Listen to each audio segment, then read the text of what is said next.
right, so today you're going to be going into this rear hatch is not cinching, it's not closing.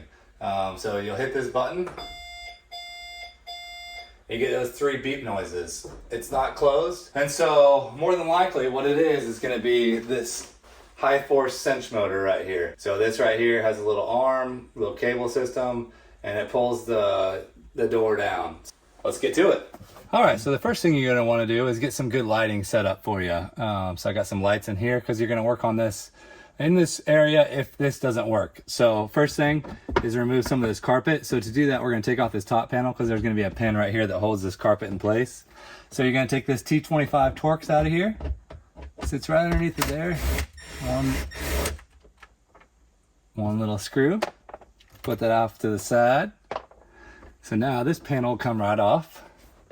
Hopefully I'm not moving the camera around. There we go. So get that off, and now you can see the carpet here is held onto this little pin.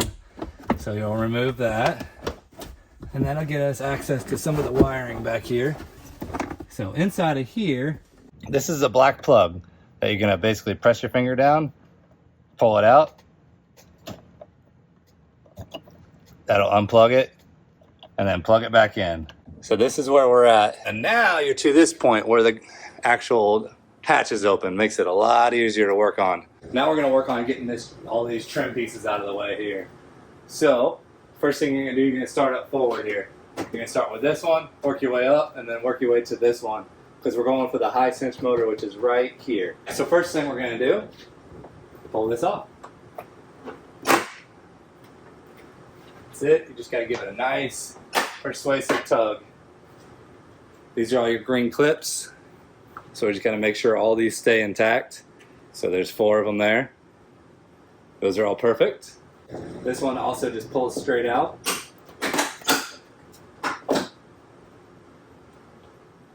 Okay.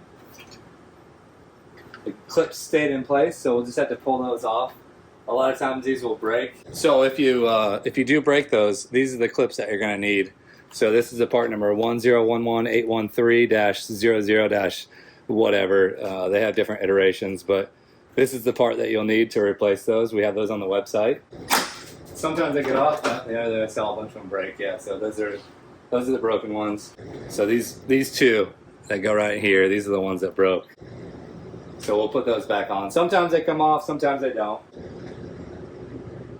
They're pretty much destroyed already, so we'll be replacing those new. Just pull it straight out. All right. Now we don't have to worry about that until later on. All right, so now the next thing we got is going to be these Torx. Pull those out. There's 1. There's 2. Now I'm going to go ahead and remove these grab handles. Alright, it's not coming out right now.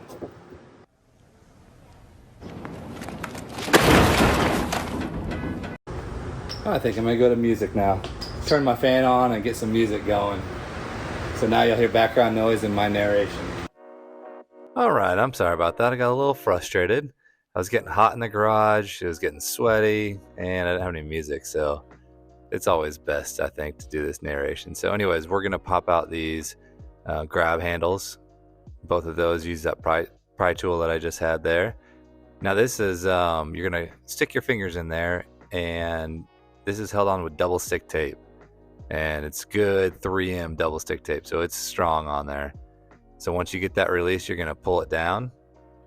Get yourself a nice little headlamp first, and then you're going to disconnect these speakers. Now these are only going to be in the premium sound cars, so you may not have them, except you will have the one in the middle. That's the beeper for the tailgate.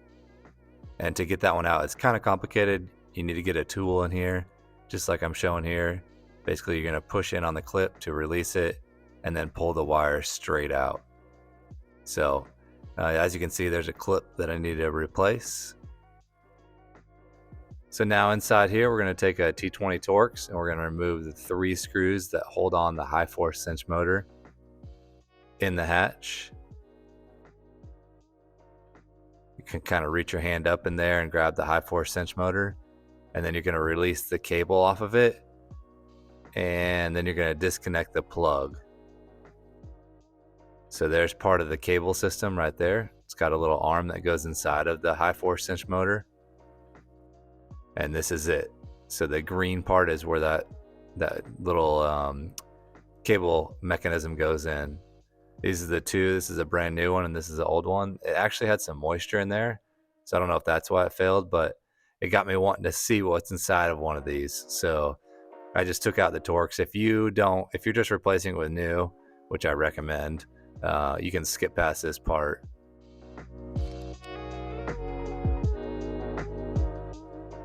This is inside the motor. I thought it was kind of interesting, so I decided I wanted to test it. I don't think it takes 12 volts. I think it's less than 12 volts because it did not seem to like 12 volts when I put it to it. But these are all the gears. And actually everything seemed to be in order on this, so I'm not exactly sure why it failed.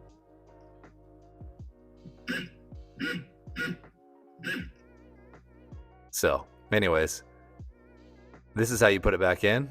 So you're going to take the cable system, you're going to hook it onto this little cam, and then you're going to route it around so it sticks into that metal housing on the top. It wasn't focusing on this, I'm sorry about that, and then I stick my head in the way. But once you get that done, you're going to slide it up into place. And then once you have it up here, you can go ahead and hook up the wiring harness back to it. And then on this point, I got an arrow right here pointing to a little alignment pin. It's that little pin right there on the motor. And then you're just going to go ahead and tighten up your screws. Oh, don't let that light fall. Good job, buddy. Good job.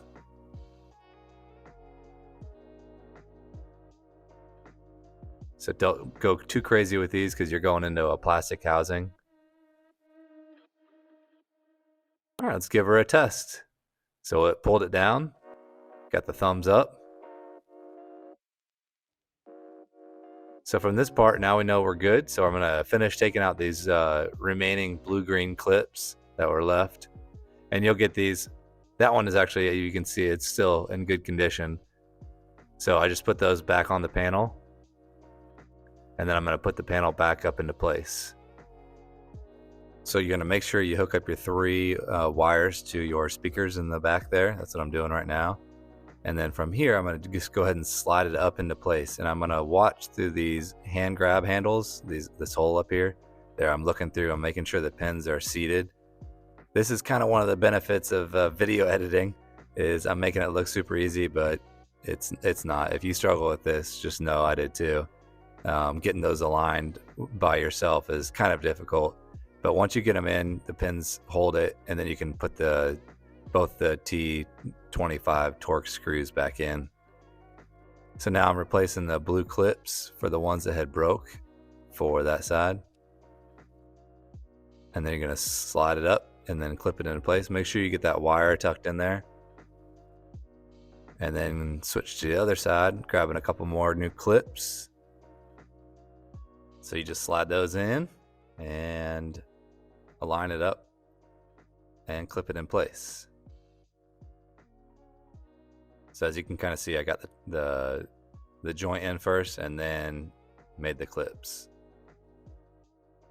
And then you got to put the top piece on. And then from there, you're going to put your handles back in. And those take a good couple of hits as you kind of work your way around. So on this one, make sure you hook your wiring harness back up. Now watch this. I'm going to hit it too hard and you'll see that light go out. So that wire harness actually disconnected from there and I didn't realize it right then and there.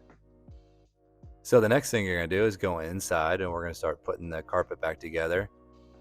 So you're going to get your carpet and you're going to kind of push it around the where the seat latch is. It's that metal seat latch. And then you're going to take the plastic decorative trim cover, put that in place.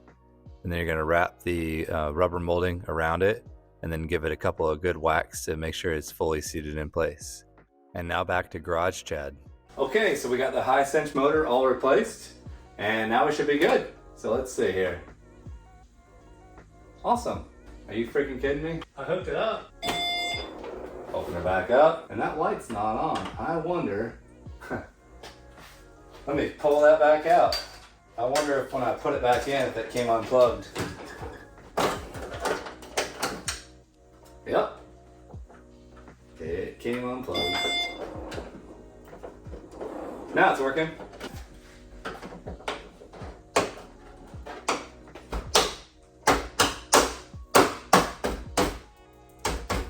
Okay, so now we got the light on there still, so. Now let's check it out. Let's see how she does. So it pulls down, nice and tight. Release.